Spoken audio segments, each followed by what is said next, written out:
Hello, everybody. Happy Monday. Welcome back into another edition of Prime Sports World. We're going to break down week number 11 in the National Football League as we are already like 3/4 of the way through the NFL season, which is kind of painful to talk about.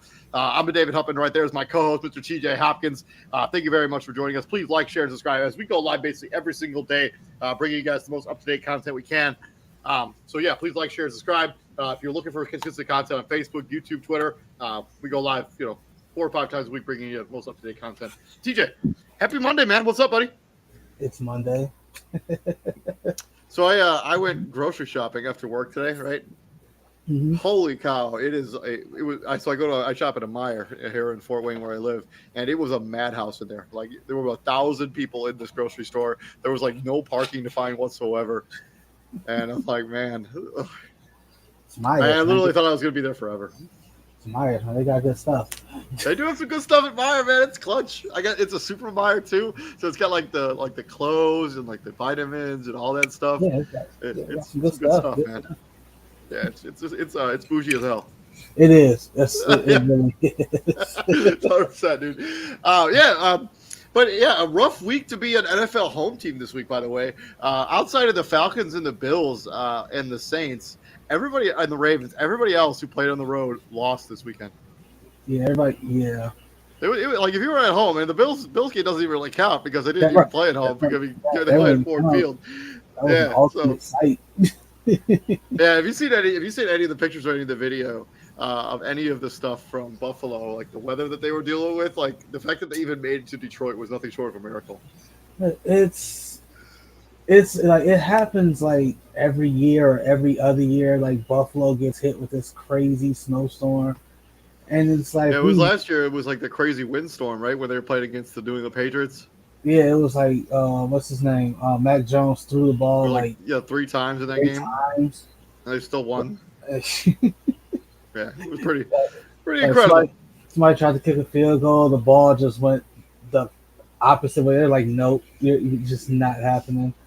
But let's get into week number 11. Let's first talk about Thursday night football. We got the Tennessee Titans going into Lambeau and coming out with the victory, 27-17.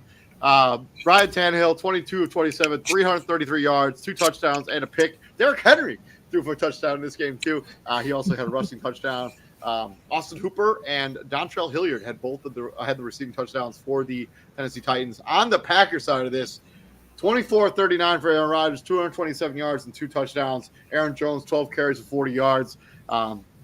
Christian Watson, another good game, back-to-back, 4 catches here for 48 yards and 2 touchdowns. Randall Cobb, leading receiver for the Green Bay Packers. But this is a game that, although the game, 27-17 doesn't sound like that bad of a beatdown, this was a beatdown. It was pretty bad. Tennessee won time possession. They won the turnover battle. They had more yards in this game by almost 200. They also had more first downs by 6. Yeah, I said it in our group chat the night like Thursday night after the game. I'm like, Derrick Henry had 87 yards on 28 carries. Right? Like, and you say it all the time. You say it all the time. Anytime you hold Derrick Henry to under 100 yards, you're supposed to win that game. But this wasn't the case because like it's one of the rare occasions where Ryan Tannehill was out of his mind, right? What, 22 or 27? Yeah, I mean, Ryan Tannehill may have had his best game at least in a long time. In a long time, like 22 or 30, 22 or 27, over 300 yards. Now I say this all the time, like if Ryan Tannehill puts up those kind of numbers and he beats you, you just walk to the middle of the field, shake hands, and say good game and good luck down the road. All right, but shout out to Derrick Henry. I think he's the 5th running back to have 10 straight. To have like 5 straight seasons, like 10 straight, 10 rushing touchdowns or something like that. Real quick, welcome to the show, Mr. Kristen Simpson from DailyBlitz.blog. Welcome to the show, man. What's going on? We're talking about Titans Packers, but yeah, go ahead, TJ. Continue your point. It's the Packers, man. Like you see 1 week they play how they're expected to play. The two, like you see the game against Dallas, like that's textbook perfect how they're supposed to play, how they're supposed to be playing all season, and then you follow that up with that performance. Aaron Rodgers throwing the ball 40 times. In the game, we talked about this. The game was a beatdown, but like they were not that far out of it where he had to abandon the run. And for Aaron Jones to only have 12 carries in this game, and AJ Dillon to only have 6, like they basically went away from what helped them beat the Dallas Cowboys.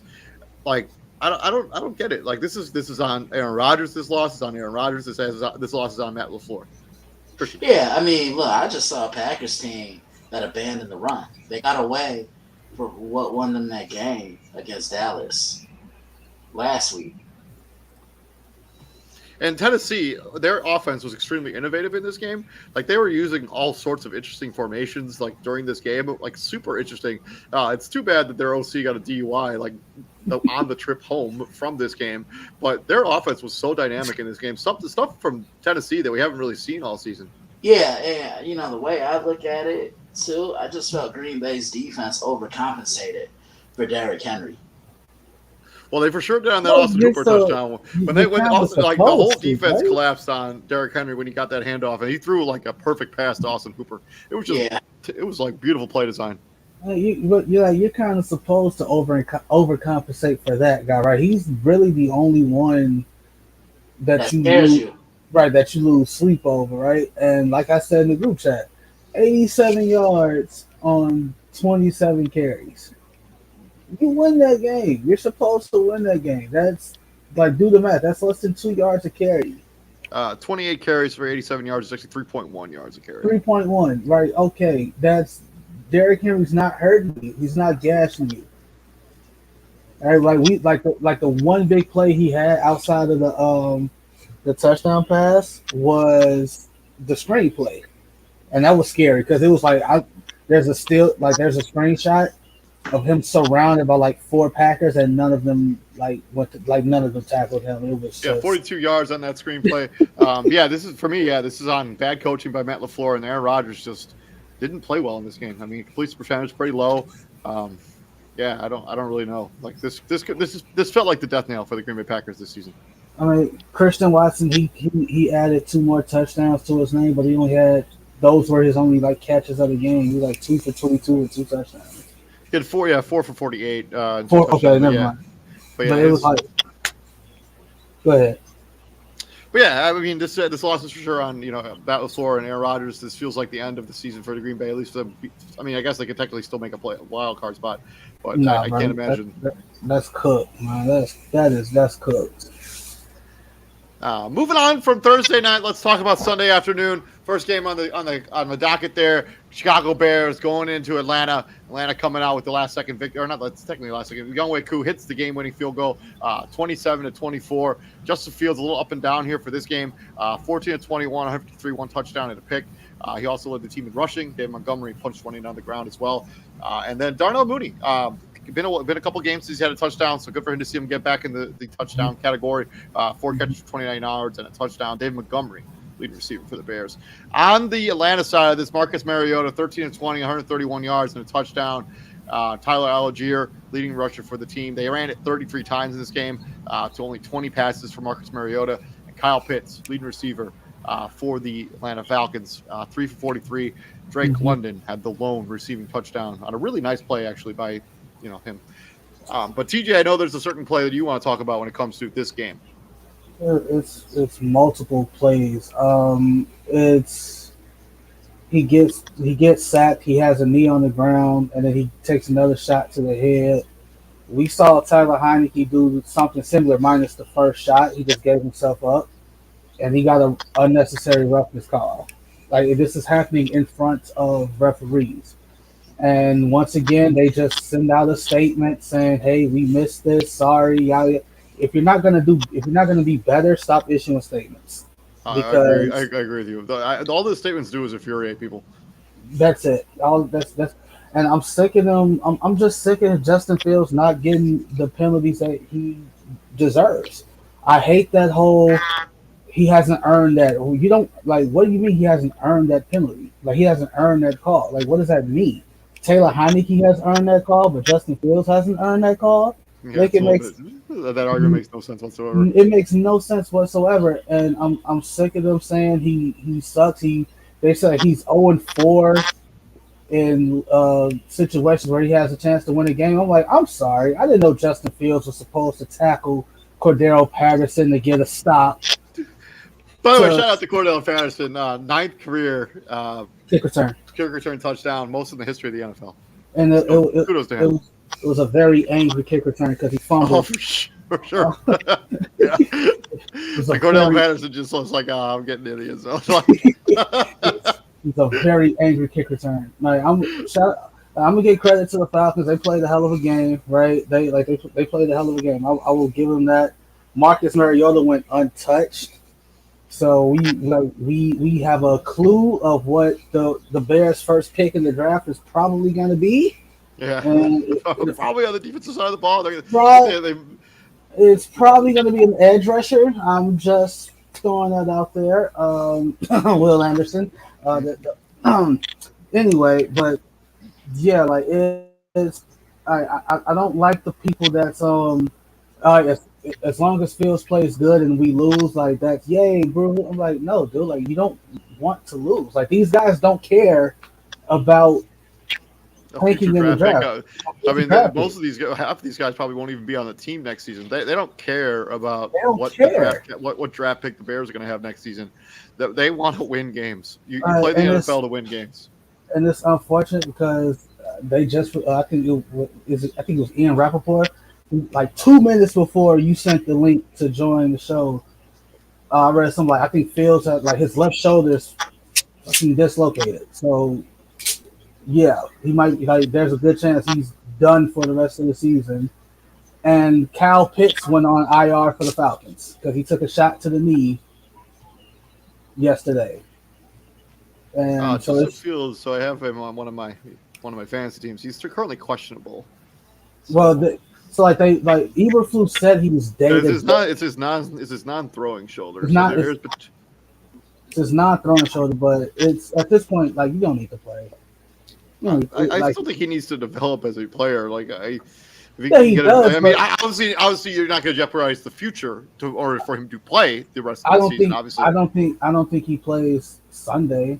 I wouldn't play him this Sunday against the Jets. I wouldn't play him this Sunday. well, yeah, that That's Jets just team's going to be awfully angry after what happened to them. Christian, thoughts on this game before we move on? I know earlier someone asked me a question, and TJ's gonna get a laugh out of this. They were like, "You see Justin Fields with the Bears in the near future?" I saw that question on your post I'm too. like, I was like, are you serious? bro, he's angry. He's probably pissed off because they keep losing. So, I mean, how would you look after you lost? Just saying. I mean, you shouldn't look happy after you lose games. No, You should look pissed off. yeah, because there was somebody else who looked a little too happy after they lost. I'm gonna rip his ass a new one when we get to that game. But yeah, and I'm really gonna need Fox Sports to pull LaShawn McCoy off of TV because he's an idiot.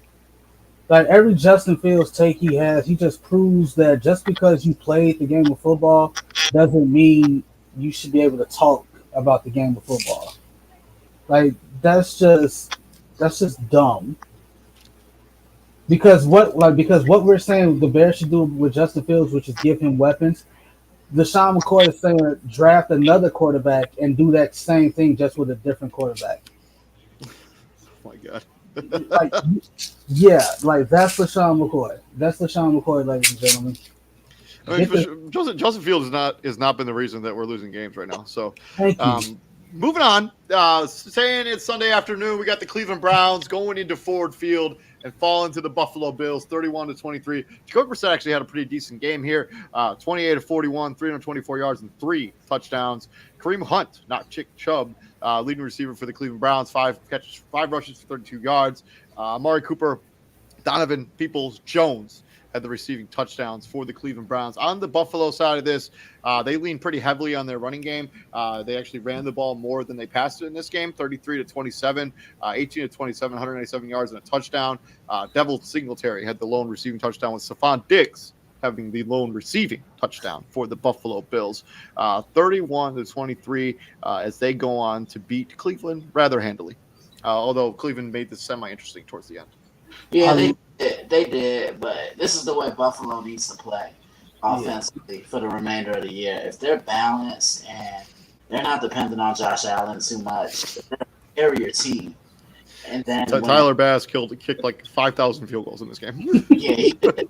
Yeah, he definitely did. But I like what I saw from Buffalo. They decided to run the ball, and Josh Allen wasn't the leading rusher. That's all. Yeah, that's really all you care about. Yeah. Well, I mean, also they unlocked James Cook a little bit. His best game by far as a pro. 7.8 yards a carry for James Cook in this game. Yeah, that's good. I like the little back and forth between the two teams' social media department, between the Lions and the Bills. Oh yeah, me too. Yeah, So- don't break any tables. Lock Yeah, up. right. It's like important phone numbers are here. Turn off all the lights when you leave, and don't break any tables because, we're gonna need those on Thursday. I love that. That's hilarious. It's an excellent use of social media. Yes. Yeah. Cleveland is just. I guess you could say they're just waiting for Deshaun Watson. I think me and David, we are on the same accord with this. I don't even think they should play him anymore this season. Like it doesn't. They for sure are going to. So what does it do? What does it do? I'm just telling you, they're going to want him. He's going to for sure play whenever he's cleared, because he hasn't played real football in 2 years. I kind of wanted to shake some of that rust off. He hasn't even had a training camp. Let alone, yeah, but he's been practicing with the team for the last 3 weeks. I agree with you that there's no real point. He's going to play. I wouldn't play.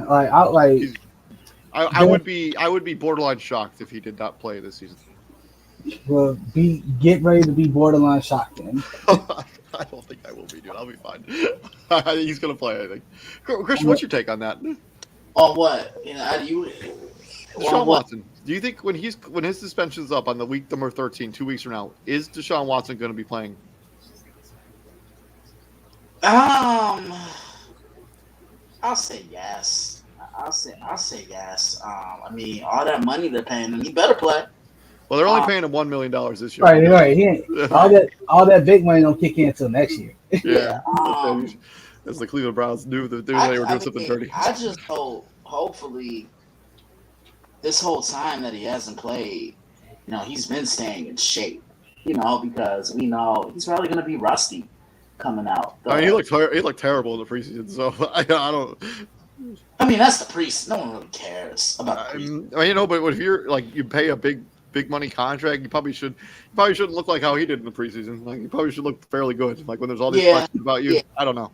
Yeah, but I could see him playing. How effective he'll be, that's to be determined. Yeah, I don't know how effective. I think he's a lock to play. And this Cleveland Browns team, this is another lost season. Season's going in the toilet. Moving on to the Eagles and the Colts, as Nick Sirianni played against would have been his former head coach Frank Wright, our former offensive coordinator.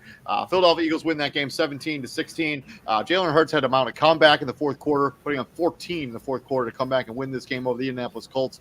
Jalen Hurts 18-25, 190 yards and a touchdown. He also led this team in rushing and had the lone rushing touchdown for Philadelphia Eagles.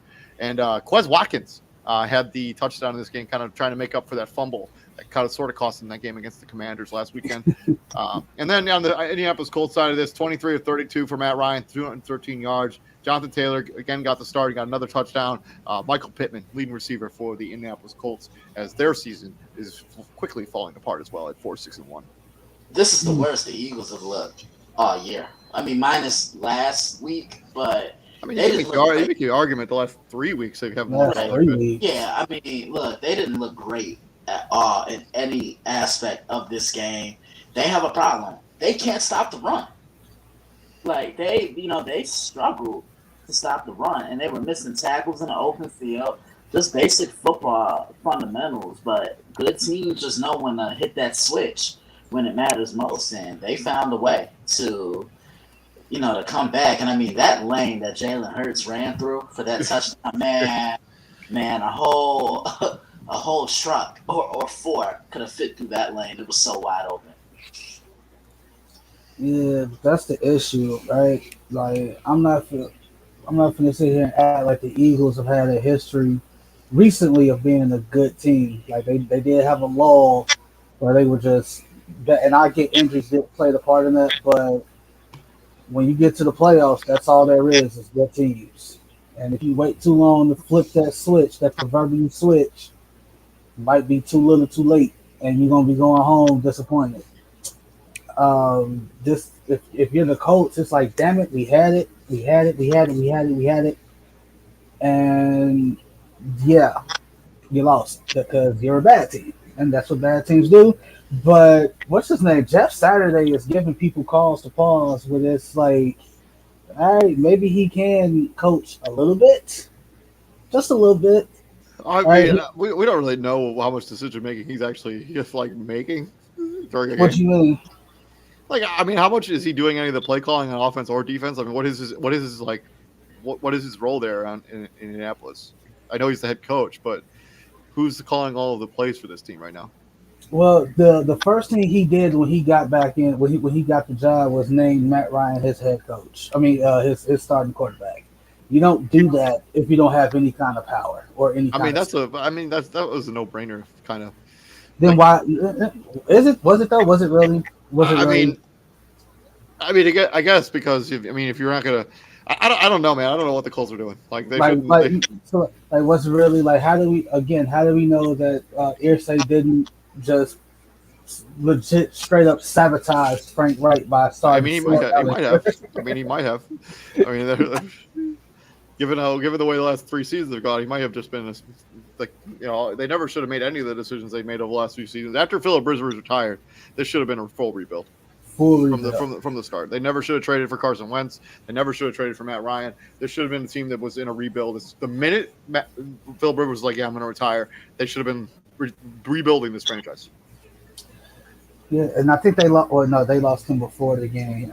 Shaq Leonard went on IR. He's done for the season. I mean, he's played like one game this season. I One mean, game, but still, like, he's still one of those guys where it's like, all right, are we going to get you back at this point? So, like, or at this point, yeah, you know what I'm saying. yeah. But he's not coming back at all. They found, like, the Eagles found a way to win. They Jalen Hurts put the team on his back and said, "I'm gonna take us there." Yeah, Jalen Hurts has been pretty good this season. When we're talking about MVP conversation, he's probably in the top 5. Moving on to probably the least entertaining game to watch until the end. Zach Wilson and the New York Jets go into Foxborough and they give up the game-winning kickoff. The first punt return for a touchdown this season, mind you. It's the New England walk. Basically, the Patriots walk off 10-3 as they beat the New York Jets. Zach Wilson, not a good game at the office for him at all.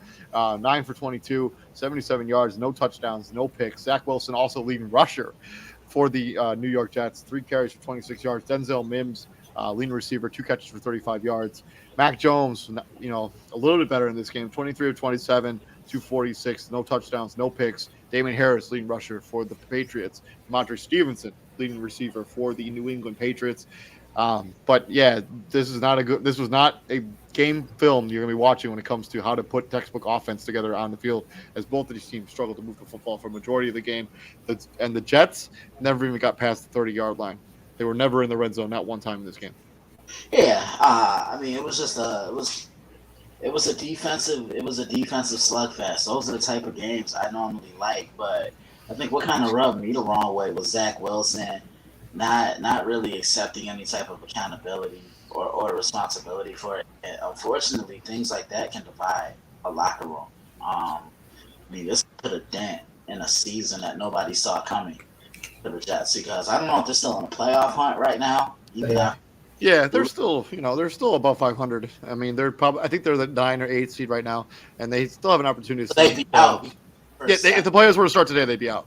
Yeah, so I mean, damn, that's right. Their defense. They would be the 8th seed. They would be the 8th seed playoffs. It's almost as if you're a defender on the Jets, you're angry, because your defense got you the ball back. They got off the field, and it's almost like you wasted a good effort. This is like the equivalent of baseball when a pitcher throws a really good game and the offense doesn't back them up. That's pretty much what this is. Yeah, the Jets 103 total yards in this game, 6 first downs in the entire game for the New York Jets? I just hate to bring him back up, but Rashawn McCoy defended Zach Wilson throwing the ball for 77 yards in an entire game. They had negative 21 passing yards in the second half. Negative 21. I didn't know that was possible to have negative passing yards, but they had it. And it's Well, people out. I imagine it was from you had a fumble, like somebody caught the ball and then you fumbled it backwards, so all of that becomes negative passing yards. It's whatever. But there are people out there who call Justin Fields a glorified running back. If Fields is a glorified running back, what the hell is Zach Wilson? I'm curious. I mean, I legit want to know what he like. Christian, can you tell me like if Fields is a glorified running back, what is Zach Wilson? Exactly. I don't get that. I really don't. and I would have liked for him to have taken some accountability after the game. Like when they asked him, like, do you feel like the offense let down the defense? He said no. And it's like no. You should probably take some accountability for playing the way you did in this game. This is and I understand, the offensive line of the New York Jets isn't all that good, and you're going up against one of the better defenses in the NFL. With Matthew Judon continues to be a problem for all defenses in the NFL, offenses in the NFL. 1.5 sacks in this game. I think he's got 12 and a half now. I mean, yeah, you have to self-assess better than this, and you have to be a little more honest with yourself, because if you say stuff like you're like, this is what I'm supposed to say, but I think like in this case, you need to take accountability. Like your locker room would appreciate if you were like honest with like, hey, I didn't play well this game. I'll get better. Right, like we saw it against the Jets. The same Justin Josh Allen, who's like MVP candidate, says it's hard to win games when your quarterback plays like I'm not going to say the word he said, but he said it. And that's the difference between being the guy, right? Being the guy, like no doubt about it, you're the guy. Like that's the difference. That's the difference between being the guy and now Robert Saleh is like, yeah, I'm not ruling out a quarterback change for this game against the Bears. Like your risk, like you just ran the risk of getting benched because you played terrible, and two, you didn't own it. Yeah. I'll say this. You can pay a guy for his athletic abilities and to do this and to do that on a field. You can't pay a guy to lead. Either you have it or you don't. And this guy, in this instance, doesn't have it. I mean, but a lot of people said that. We'll get to Herbert here in a little bit, but I mean, that was the argument of Herbert when he came out of college. Like they weren't quite sure what kind of leader he'd be because he was such a quiet demeanor. But well, I don't know, man. I'm not willing to write off Zach Wilson, but yeah, it's a bad look for him this Monday afternoon. Moving on to another game between NFC and NFC South and NFC West. The Los Angeles Rams season continues to fall apart as they fall to the New Orleans Saints 27-20, and they made Andy Dalton look like the greatest quarterback ever in this game. Matthew Stafford tried to give it a go, but he got hurt halfway through this game, and Bryce Perkins came in and played quarterback for the Los Angeles Rams. I don't know who that is. What happened to John Wolford? What happened to him? Who knows, dude? He probably went back to working at the post office or something. Matthew Stafford, 11 of 18, 159 yards and 2 touchdowns. Bryce Perkins, 5 of 10 for 64 yards. Cam Akers, leading rusher. Tutu Atwell had a really nice touchdown in this game. I think it might be his second of his career. Allen Robinson, when the season's way over, gets involved in the passing game. 4 for 47 and a touchdown. And then Andy Dalton, 21 of 25, 260 yards and 3 touchdowns. Taysom Hill also leading rusher for the New Orleans Saints. And Chris Olave, Juan Johnson, and Jarvis Landry all had receiving touchdowns as the Saints go on to win this game 27-20. Christian. God, to me, David, I think these are two of the more disappointing teams in the NFC because I thought the Saints were going to be a playoff team. Me too. And the Rams came in with heavy expectations. Like, I don't think I've ever seen a defending Super Bowl champion play as poorly as they have. Like it's bad. It's not getting any better for them. Look at who the Rams have to play next week. They got to go to Kansas City. And a lot of people, when the schedule came out, thought that this could have been a potential Super Bowl preview, but it's going to be anything but that when they play. But nah, it's just like there's no intensity with the Rams. Like they don't run the football. The offensive line isn't great. Cooper Kupp is your only reliable offensive weapon, and defensively, I've been saying it all year. It's that pass rush. They missed Von Miller. 4 sacks in this game. 2 by Leonard Floyd and 2 by Greg Gaines. Nobody else had a single sack in this game. Wow. And speaking of waiting to get involved, damn, Leonard Floyd, like season's over, now you get the sacks, right? Yeah, right. Yeah. To Christian hit the nail on the head, right? It just hasn't been a good season for the Rams, and I don't think it's been a while since we've seen a Super Bowl champion come out look this bad the following season, right? Like the Eagles won the Super Bowl, they still made the playoffs. They lost in the divisional to the Saints. Tampa Bay wins the Super Bowl, they lose in the divisional. Last time a team won the Super Bowl and then missed the playoffs the season after that. Can you guys know who it was? The last team that did what? The last team to win a Super Bowl and then miss the playoffs the following season. I'm gonna say the 06 Pittsburgh Steelers. No, it's more recent than that. Okay. The Ravens. I say the 2013 Baltimore Ravens. More recent than that. Oh, damn. Wow. But you were right. The 2005 Pittsburgh Steelers didn't make the playoffs. Also, the 2008 Steelers didn't make the playoffs either after they won the Super Bowl. 2012 Ravens didn't make the playoffs after they won the Super Bowl. And the 2011 Giants did not make the playoffs after they won the Super Bowl. But there is a team that did that more recently than that. Wow. I'm literally sitting here thinking like, Denver. It's Denver. It's the 2015 Denver Broncos because Peyton Manning retired. They went with Trevor Siemian as their starting quarterback, and they went 9-7 and missed the playoffs. All right. Anyways, but even that, they looked. I don't even think they looked this bad, bro. Like they still won 9 games. I don't see the Rams winning more than 6 with how they're playing. And here's the crazy thing. Like, they don't have any draft capital to try and improve this football team. So it's almost like they're screwed. They're stuck. You're right. Do you think they'll have a better record than the 1988 Denver Broncos, who went 6-10 following their Super Bowl win? So what's the Rams record now? They're 4-7. They're 4-7. 3-7. Sorry, 3-7. They got to win 3 games of the last. Out of the last 6 games, they got to win 3 of them.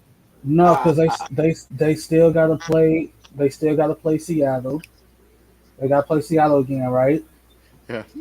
So, I don't think they will. They will probably finish with They will have the worst record of a team coming off a Super Bowl win ever. Like bare minimum, they probably no, and like I don't even think it's possible because they can't tie it because of the odd number of games.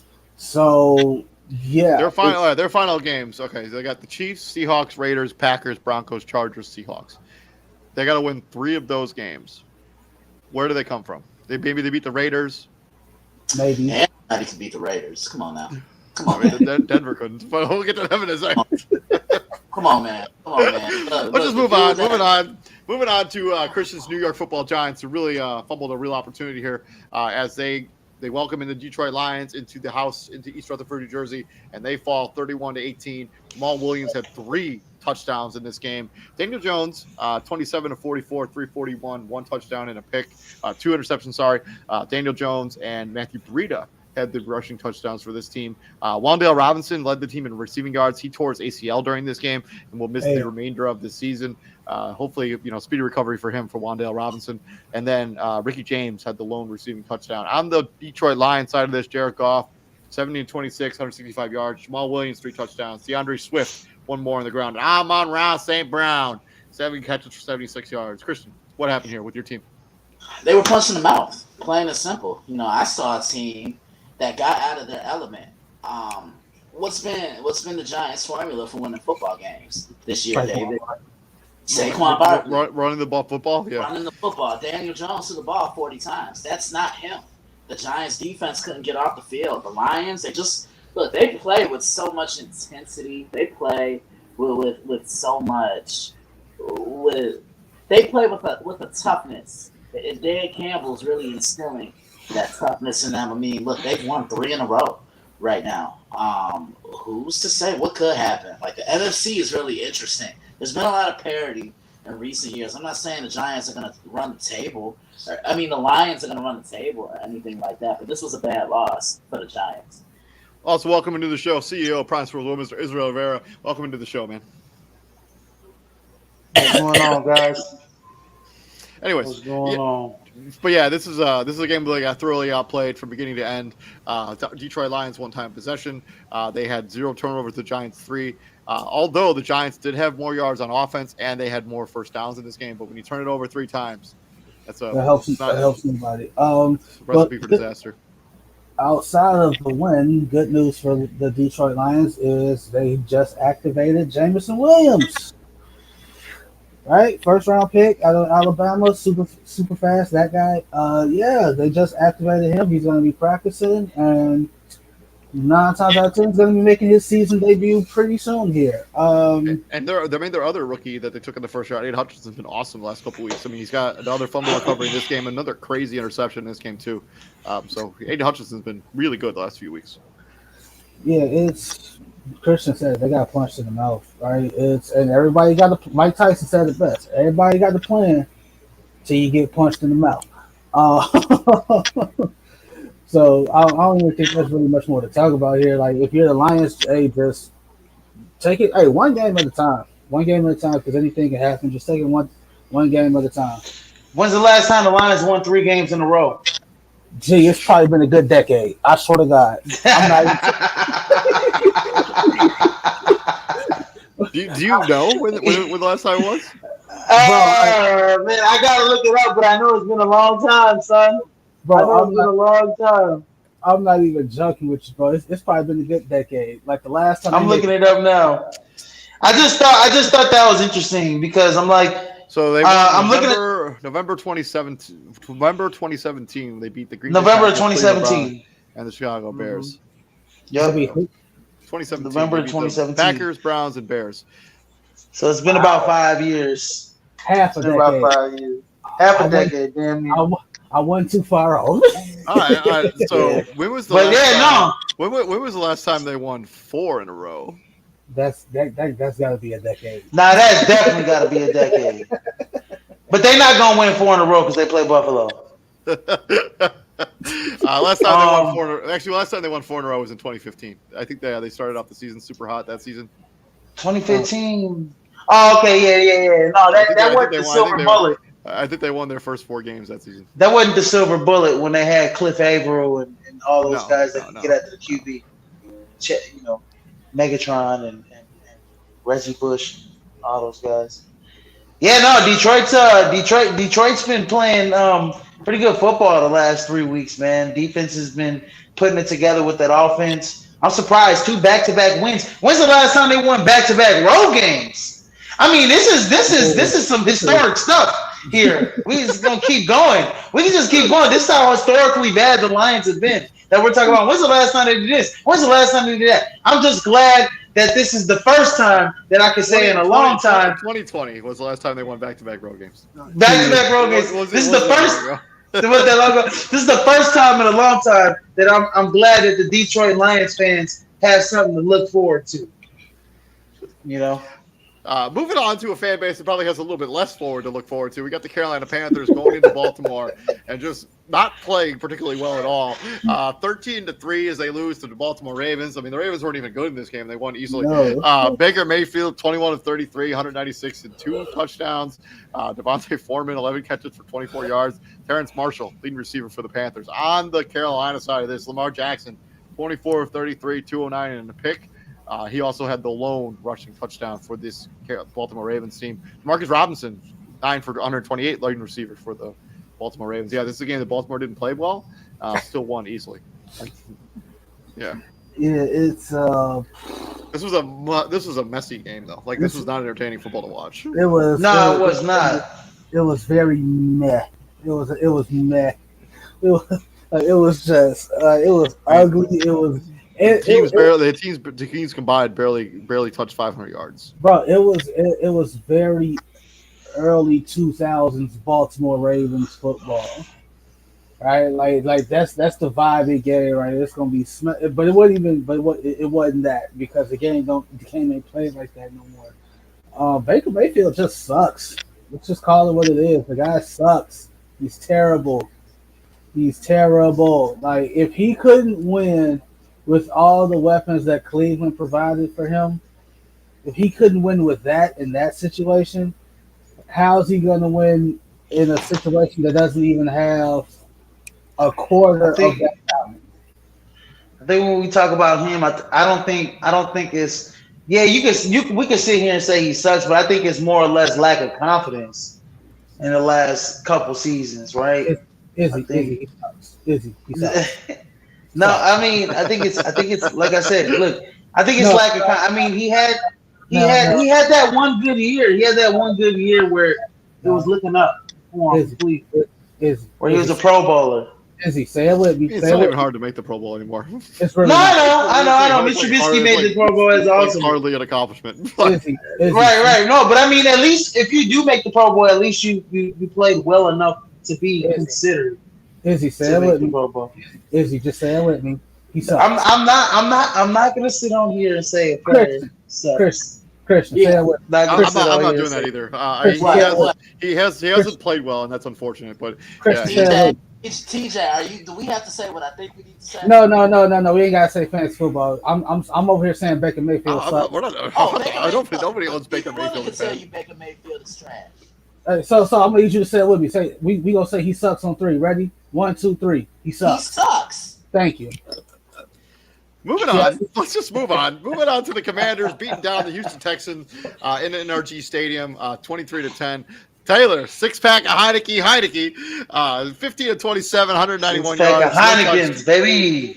No touchdowns, no picks. Antonio Gibson, leading rusher for this team, 18 for 72. Curtis Samuel had the lone rushing touchdown for this team. Logan Thomas, good to see him back in the stat sheet here. 5 catches for 65 yards for the tight end, or quarterback turned tight end. On the Houston side of this, Davis Mills, 19 of 33, 2 picks. He was also leading rusher on this team. He had the only touchdown for the Houston Texans. Brandon Cooks, 3 catches for 70 yards as the leading receiver. Davis Mills ain't it, is he? I'm sorry, he's just not. He ain't it. I mean, what am I supposed to say? Yeah, like we have a rebuttal for you. I thought he doesn't have any weapons around him. His offensive line isn't that great. He has Brandon Cooks. He's That's one guy. Okay. That's one guy, and then he's got a rookie running back, which has been playing very well this season. Who's probably just not in this game. He's been playing very well this season. Who's up? His name is up for Offensive Rookie of the Year, possibly. Well, if he look, continues to play like he's not going to win any awards. 10 carries. No, he's not. But no, David, you're right. In essence, you do stand correct. Like Davis Mills probably isn't a starting caliber quarterback in this league. Is he a backup? Yeah, maybe. 100%. I mean, yeah, 100%. Is he a good backup? Could he be a good backup? Yes, but a starting caliber. And also, we gotta also say like if his offensive line was possibly better, if he had a decent tight end as a safety valve, if he had another possession type of wide receiver, he might play a little bit better than what he is right now. I don't necessarily disagree with that because he was. But also, let me go back to that pick. That was a hell of a pick, first of all, by Washington, where he threw that, the deep ball to the corner by the pylon. Yeah, Kendall Fuller. Yeah, it was like a tip ball. It was a tip drill there. One thing about him when I look at these games, he just tries too much. I mean, I don't want to say tries too much, but he just he doesn't play within the game. He's trying to make the big plays, and he just ends up getting in trouble. Also, I mean, when you're getting sacked, how many times he got sacked? 4 or 5 times in this game? He got sacked 5.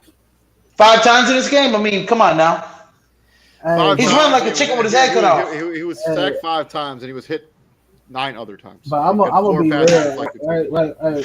We gotta be real. Like, yeah, like we can say Damian Pierce ain't have a good game, but once again, bro, let's not act like that Washington front ain't.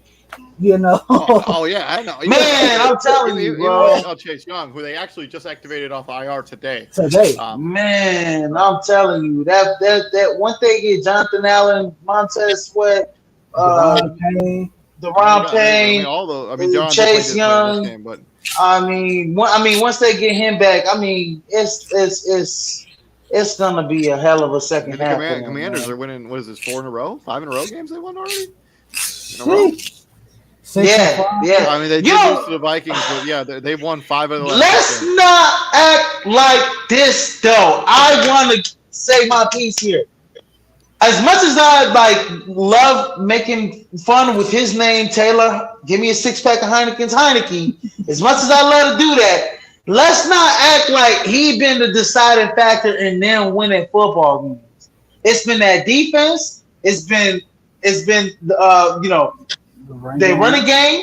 It's been the offensive line, and it hasn't been him. So if Carson Wentz is back and healthy, he's the guy that can actually put more points on the board than that guy. So I don't understand why Ron Rivera. I agree with you on that, but as long as he continues to win, they're going to continue to roll him out. And it's like the Jameis Winston thing, where Jameis Winston, and I don't know if we're talking about the Saints. You guys talk about other. Jameis Winston came out today. He's like, I didn't know, you lost your job because of injury. Like, you're not supposed to lose your job because of an injury. And it's like, it's the same thing here. Like, Carson Wentz should not lose his job because of an injury. Well, that's how it should be, right? Like, you shouldn't lose your job to injury, but quarterbacks, people lose their job to injury. Like, it happens. No, I know. Yeah, Tyler Heineke has some momentum right now, so I mean, I think they're just rolling with a hot hand until it doesn't work out. Any other final thoughts before we move on to the late afternoon window of games? Nope. Go ahead. Moving on to the Broncos, who continue to find ways to lose. Las Vegas Raiders, 22-16 over the Denver Broncos at Mile High. Derek Carr, walk-off touchdown to Devontae Adams. But 23 of 37, 307 yards, and 2 touchdowns, both of them to Devontae Adams. Devontae Adams, 7 catches for 141 yards and 2 touchdowns, including that walk-off touchdown for the game. And then Josh Jacobs, 24 carries, 109 yards, as he continues to have a strong season here. On the Denver side of this, another lackluster offensive performance, 24 of 31, 247 yards for Russell Wilson. Latavius Murray had the lone rushing touchdown. Melvin Gordon, after his billionth fumble this season, actually the first one he's actually lost this year, got released by the team earlier today. Cortland Sutton, 5 of 80. This is just a Denver team that is, it's just not, they're just not, like, Nathaniel Hackett's probably going to get fired after this season, potentially. This just hasn't been a good season for Denver or for the Raiders, really, for that matter. No, it really hasn't. Especially Denver, because I was excited for the Broncos when they got Russell Wilson. I'm like, look, finally, they have their best quarterback since Peyton Manning, because it's been a rotating carousel of quarterbacks since he retired. Flacco. What the hell was that? It wasn't me. Whoever smelt it dealt it. Anyway, that wasn't me. I don't know what the hell that was. Must have been you. Anyways. They've had so many guys, and now they go out and get one, and it just seems like a lost season right now because Russell Wilson and Nathaniel Hackett just haven't been on the same page this year. I'd say it's 60-40. It's 60% Nathaniel Hackett and 40% Russell Wilson. I knew it was going to be a long season for them after that first game of the year when he just took the ball out of Russell Wilson's hands and decided to kick a 64-yard field goal. That's what I do. And I don't understand that part because I get it. Like, and what's crazy is Russ did everything right? Like, he gets traded to Denver. He meets up with the receiving core in the offseason. and start throwing with them. Right? That's what you're supposed to do. You're supposed to get yourself acquainted with your new weapons, all that good stuff. He did that. Why they're still struggling is literally beyond me. Like I don't get it. They find like Dave, you're right. They just find ways to lose. They just find ways to lose. First off, you haven't seen the route that Devontae Adams ran to score that walk-off touchdown. It's a thing of beauty. Pat Surtain was lost. Had that man, like he had him lost. Like it was just. I'm looking at it right now. Gee, it's like, oh my god. It's nice.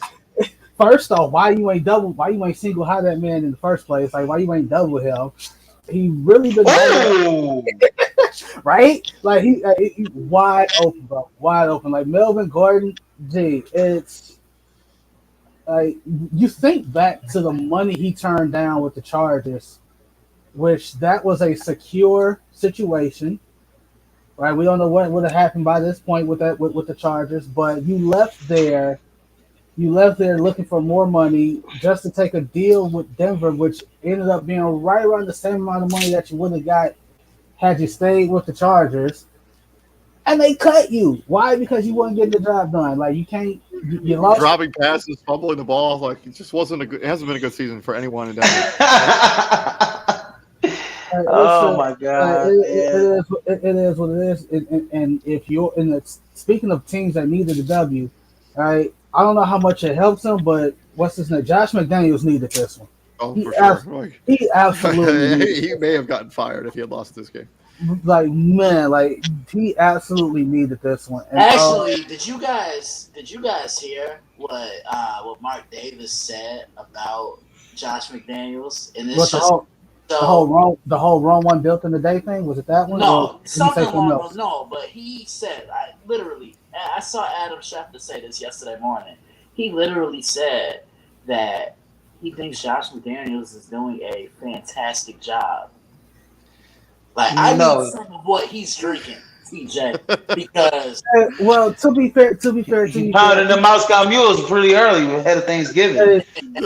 To be fair, he's not gonna be like, hey, my coach sucks. Why did I hire this man? Like he ain't just gonna do that, right? He ain't gonna like if one thing he ain't. So this happened on the 14th. The exact quote is, "I like Josh. I think he's doing a fantastic job. That's why I hired him. We did an extensive search and found the person we believe going to bring the Raiders to greatness." All right, but no, like this is. And I think this was separated. I mean, what is he supposed to say? Like, exactly. And I think that's what separates him from his dad, because Al would have said, we already know what Al would have said. Al would have had a press conference and fired him with overhead projectors. on why he I would have been like, this isn't the Raider way. He would have been like, this is not how we play. I'm disappointed. He's out of there. Talking about disappointing, the Minnesota Vikings hosted the Dallas Cowboys and gave up their worst home loss of their entire existence. Also, Dallas, this is the most points. I think this is the biggest win they've ever had in a road game ever. 40-3 as they thrashed the Minnesota Vikings in Minnesota. Dak Prescott, 22 of 25, 276 and 2 touchdowns. Tony Pollard, 15-80. Zeke had 2 rushing touchdowns. Tony Pollard was a monster in this game. 6 for 109 receiving, 2 touchdowns as well. That one pass that Dak threw to Tony Pollard, like perfect over the shoulder, took it right to the house. Not a good day at the office for anyone in Minnesota. Kirk Cousins, 12-23, 105 yards, no touchdowns, no picks. Dalvin Cook, he did average 6.5 yards a carry, but they were so out of it they kind of had to abandon the run. And T.J. Hockenson, lead receiver for the Minnesota Vikings. This is a game where Dallas just dominated from beginning to end. All you need to know about this game is that they took it off TV. Yeah, that's true. Yeah, they pulled it off TV. Sorry, Tony Romo and whoever else was calling it.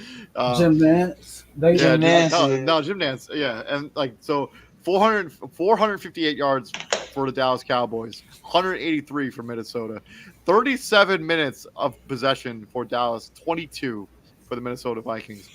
They got out 7 more first downs in Minnesota. This was just an overall beatdown from beginning to end. There's no facet in this game where Minnesota won. All right, so Minnesota, let's just look at the bigger picture. That's pretty much all you care about. One, You are still 8-2. You're still first in your division. One more win probably locks up the division for you, which clinches an automatic playoff berth for you because you won your division. And that win is probably going to maybe come in the next 2 weeks because you play the Patriots and the Jets in back-to-back games. Both of those games happen to be at home, and actually you got a chance to right that wrong this Thursday. That Patriots game is on Thanksgiving. That Patriots game is on Thanksgiving. I was just getting to that. You couldn't have played any worse than what you did. So let's just say that. This is the worst game Kevin O'Connell's probably called in his entire life, right? Like his entire coaching career. But I think this is more of a testament of how good Dallas' defense is. Yeah, they racked up seven sacks in this game for 49 yards. I also want to say, okay, 13 quarterback hits. Okay, so I guess my question is, who are the Cowboys? Are they the team that we saw yesterday, or are they the team that we saw in Green Bay the week before? No, this is the team they should be, right? 40 rush attempts. Yeah. To 25 passes. I mean, but the other side of this coin is they were up by so much they didn't really need to throw the football. No, but still, like that should be your recipe for. I mean, 100%. But like the problem is that Dallas gets away from this formula on a regular basis, which I don't understand. Like I get it. Dak's making $75 million this year. Who the hell cares? Like if my recipe for victory is me running the ball twice as many times as I pass it, all that should really care is the end result, right? W's and L's. I don't care if Dak Prescott throw the ball 10 times. As long as I win, that's all I give a damn about, right? This is the worst game Minnesota's played this season. They'll bounce back, hopefully. You can't get any worse than this for sure. To the final game in the late afternoon window, we got the Cincinnati Bengals going into whatever they're calling Heinz Field now and beating the Pittsburgh Steelers 37-30. Joe Burrow, 24 of 39, 355, 4 touchdowns and 2 interceptions. Samaje Perine, leading rusher for the Cincinnati Bengals after Joe Mixon went out with injury. I think it's a head injury of some sort. He should be back in a couple weeks, hopefully. But yeah, Samaje Perine and T. Higgins had a bunch of receiving yards in this game, 148 to be exact. Samaje Perine also had 3 receiving touchdowns. Trent Irwin got his first NFL touchdown, so congratulations to him. And then Kenny Pickett, 25-42. 265, 1 touchdown. Najee Harris, good game from him. 20 carries for 90 yards and 2 touchdowns. George Pickens had a mini coming out party here in this game. 4 catches for 83 yards and a touchdown. Yeah. Yeah. With Cincinnati, I think people tend to forget this is the team last year, and it was around this time or maybe a couple weeks later when they got hot. So, I mean, I'm not saying they're going to, replicate what they did last year, but just watch out for them. And I think they're supposed to get Jamar Chase back. Yeah, I think next week or the week after. Yeah, and if they get Jamar Chase back, this is going to elevate this offense back to the higher level that they were playing at because you see how different they are without him. I mean, he's Joe Burrow's go-to guy. For a reason. And they got 2 teams coming up in back-to-back weeks. They want they get back. They want they let back. I know it means absolutely nothing because it's a regular season game, and I'm not trying to compare a regular season game to a playoff game. But I don't like the fact that Joe Burrow threw the ball 40 times and they only ran it 24. You said Joe Mixon got hurt, right? Correct. Yes, he did. Yeah. I get it. He's not Joe Mixon, but you got to give the ball to Samaje Perine more than 11 times, man. It would have helped them shut the door on the Steelers because they kind of let them hang around. All right. Well, first off, did y'all see T.J. Watt's interception where he kind of just like put his hand? It's crazy. And the ball just like, oh, there's a ball here, and I'm gonna fall down with it. Like that's literally what that was. No, like I'm serious. So like Joe Burrow went to throw it, and all you see is a big pair of hands just say mine. Yeah, it's a really, if you haven't seen it, it's a really impressive interception. I think the big one here for Kenny Pickett, no picks. No, did he have any turnovers? Nope. Right, no turnovers. No turnovers for Kenny Pickett. Wow, look at that. I Uh, mean, that's and George Pickens looked good in this game. I mean, this is a lost season anyways for Pittsburgh. So you're just trying to see if Kenny Pickett can develop into what you want him to be in the future. And George Pickens looks like a promising young receiver. yeah, he does. Good number one. Good number one. Yeah. Any final thoughts, gentlemen? Man, I'm glad Najee Harris is looking healthier than what he did early on in the season. That's a good sign for him. But yeah, you guys are right. Pittsburgh Steelers lost season. Just kind of want to see what you're getting out of those young guys. But that's crazy that we're saying that about a guy who's been there for 16 years. That this is his first quote unquote losing / lost season. 16 years. Oh, he shouldn't. No, you know what? Mike Tomlin shouldn't. If anyone affords to have a down, affords to have a down season, it's him. It's him. It's him. Yeah, it is him. Like he's done so much damn winning for that organization that he's beaten every single NFL team except his, and he's won literally in all. I think he's won in every single. I think he's even won like a game in United States, Mexico City, England, something like that. Yeah. So he's, come on now. We shouldn't be talking about fire Mike Tomlin. I don't think that's going to happen. No, I know, but there's people that are out there. Moving on to Sunday Night Football. We got the Kansas City Chiefs coming back from behind 30-27. And what's funny about this is, like, as soon as the Chargers scored and they left all the time in the clock, I was like, this is over. They're going to lose. Too much time on the clock. 20 of 34, 329 yards, a hat trick of touchdowns, including all three to Travis Kelce, who had 6 catches for 115 yards and 3 touchdowns.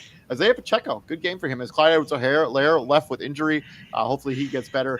But 15-107 for Isaiah Pacheco, 7.1 yards per carry. Another problem with this Chargers team that just can't stop the run effectively.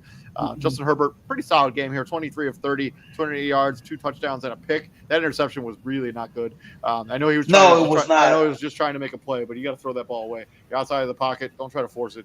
Austin Eckler, 16 of 83 and a touchdown. Joshua Palmer, both receiving touchdowns for the Los Angeles Chargers. 8 catches for 106 yards.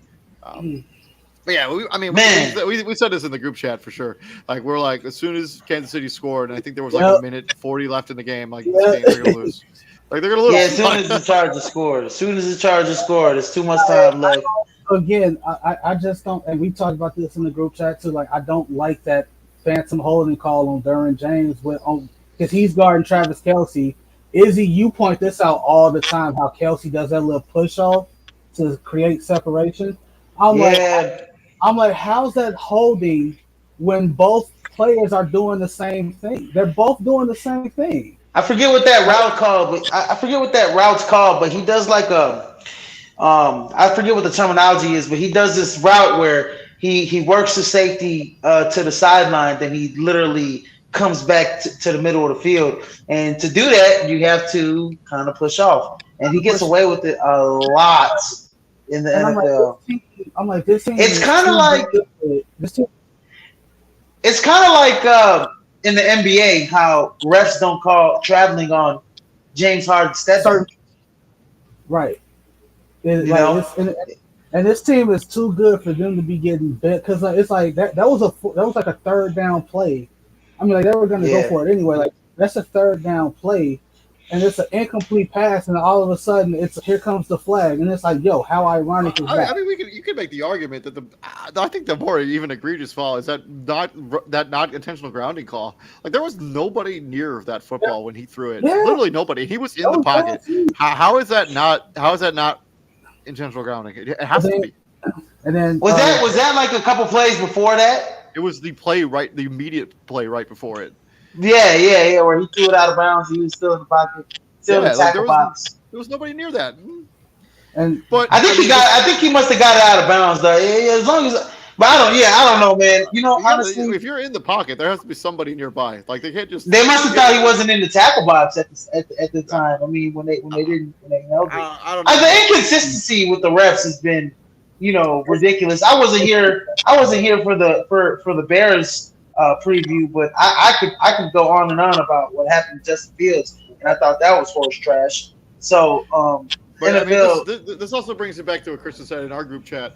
Yeah, the Chargers they're not ready, right, No, Christian? they're not. No, they're not. I look this game right here, and the first meeting should have showed you that the Chiefs and Chargers are just on two different wavelengths, and for the life of me, double Travis Kelsey, especially in the red zone, because He's the GOAT. Look, and there was He's the GOAT. TJ's about to know what I'm talking about. There were people that me and TJ both know that kept saying Darren Waller was better than Travis Kelsey. Mm-hmm. My response: Who said that? I'm gonna call you. We gonna talk about this. Oh, the Raiders fan in your group. Nah, it was more than him. Well, he's More than him? Yeah, he's a Falcons fan. So What do you? They need to get they job need a drug test in pronto. Look, but and then another thing, to David's point with Isaiah Pacheco, I like the dynamic he brings to this offense. He kind of reminds me a little bit of Philip Lindsay. You know, not the quickest, not the most explosive, but he gets you the yards that you need, and he brings a downfield element to their offense. Because think about it, no team really loads the box. He's a bigger back too. Right, no team loads the box when they play Kansas City because they're focused on. Now they got to. They're focused on Patrick Mahomes and Hey, they're he's focused on Travis shifty. Kelsey. Look, the Chargers. Hey, he's shifty too. Yeah, He runs hard. He runs north-south too. Yup. So, hey, big shout out to my rookie though. Sky Moore had a hell of a game filling in for Juju. And 5 catches, 3 yards. So yeah, he had 7 catches coming into the game. So that tells you that. Yeah, he had 7 catches coming into that game. So 5 catches, 63 yards. So hopefully down the stretch, I think that's going to build his confidence. That's just another weapon for Kansas City. We didn't see a big game out of Kadarius Toney like I thought we would. he got hurt early and didn't return. Was that what it was? Was that what it was? I missed that. Okay. So yeah, I don't think that's going to be a big issue for them because he spreads the wealth. They got a lot of weapons there. I mean now with the hopefully Sky Moore. I like what I saw out of him. He runs great routes. I said this early before the year when he was at Western Michigan. Fortson's a nice little viable threat. Kelsey's definitely the ace. You got guys that can take the top off. Valdez-Scantling. They are going to miss Juju. I mean, they are going to need Juju back though. For that passing game, but I think he'll be back in a couple weeks. So just got to get to the protocol. But Isaiah Pacheco. The Chargers. This is the second game in a row. Like this actually a lot Like of the games you had against Kansas City, and they let this game play. They should have won. Like this again. Like the game last 2 times they play, last 3 times I think they should have beaten the Kansas City Chiefs, and they just leave too much time, and they end up letting Patrick Mahomes do what Patrick Mahomes does. He shows why he's probably the league MVP. They should have ran the football a couple times. They should have ran the football a couple times.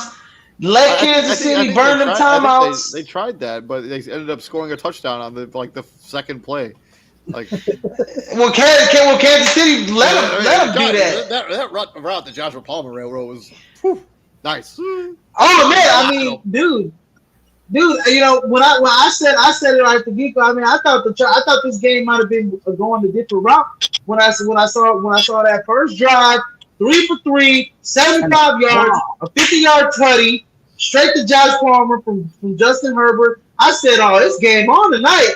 But that defense, man, they can't stop the run. They can't get consistent stops from a do anything, man, consistently, dude. They have a lot of injuries, so No, I totally understand. Would this game have been different if Bosa was there? Yeah. Oh yeah, maybe a little bit, but absolutely. Would this game have been different if J.C. Jackson hadn't torn his PCL a couple weeks ago? Would this game have been different if all their defensive tackles weren't injured? Yeah. Probably. I think so. I think so too. I think if this defense is healthy, I think this defense can beat Kansas City if they're healthy. That's the asterisk. Well, they might get Bosa back in a few weeks, so we'll see. But yeah, that's been our Week 11 recap. Check us out in the comments. Please like, share, and subscribe. We're going to be doing our Week 12 preview and prediction show tomorrow. Yeah. David, before you wrap up, I just want to say a quick RIP to Jason David Frank, I was going to do that too. affectionately known as Tommy Oliver, White Ranger. White Ranger, Green Ranger, Red Ranger, Black Ranger, a pivotal part in likely all of our childhoods. Yeah, you're right. Rest in peace. I actually have a costume that somebody made me when I was like 6 years old. I was the White Power Ranger. He was everybody's favorite. I gotta find that picture. I'm gonna put it in the group chat. I think I was the Green Ranger one Halloween too. There will never be another Tommy Oliver. And I remember when at one point he was like that evil Power Ranger. Remember he became evil. He became evil. I mean, the first Power Ranger movie is about that, right? Is that Like he was green, like he was a Green Ranger, and he almost took over the world with a flute. Just him and a flute. He was out there whooping. And then he got killed. He came back to life as the White Ranger after that. Oh man, that takes me way back. Way back, man. But yeah, go Power Rangers. I mean that's a bigger mental health question. Like check on your friends. Especially in the holiday season. Check on your peoples, man. Especially during the holiday season. Sometimes holiday seasons can be rough for whoever, friends, family, loved ones. Mm-hmm. So everyone. So Rip Jason David Frank. This has been the Week 11 recap. Check us out. Please like, share, and subscribe. I'm David Huffman. Right there is the CEO of Primes with Mr. Israel, my co-host, Mr. TJ Hopkins, and from the dailyblitz.blog, Mr. Christian Simpson. And gentlemen, what we do here at the Prime, my friends, we find something else to watch because it's Colt McCoy versus that 49er defense, and I don't think I'm gonna. I'm gonna eat some dinner. I'm gonna watch it. We bring the heat, baby. Bringing the heat, ladies and gentlemen. We'll be back here tomorrow. Our schedule's going to be a little bit different this week because of Thanksgiving, so just keep an eye out for our shows. You guys all have a good night. I will see you all tomorrow. Peace out, brothers. Yep.